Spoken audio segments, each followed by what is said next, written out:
സത്യം പറഞ്ഞു കഴിഞ്ഞാൽ നമ്മളെ വീട്ടിനെ അപേക്ഷിച്ച് ഇവരുടെ വീട്ടിലൊക്കെ എന്തോരം പ്രശ്നങ്ങളാണല്ലേ.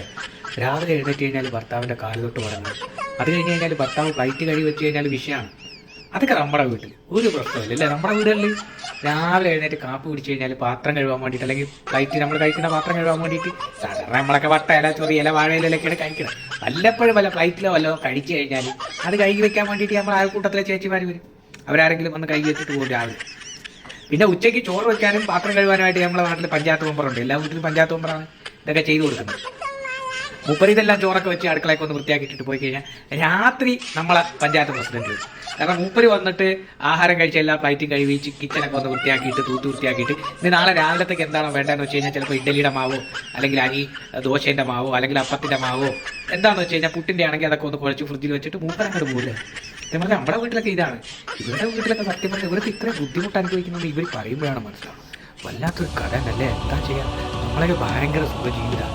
ഓരൊക്കെയാണ് സത്യം പറഞ്ഞു കഴിഞ്ഞാൽ ബുദ്ധിമുട്ട്. നമുക്കൊക്കെ എന്ത് ബുദ്ധിമുട്ടാണ് എന്നാലോചിച്ച് നോക്കിയില്ലേ.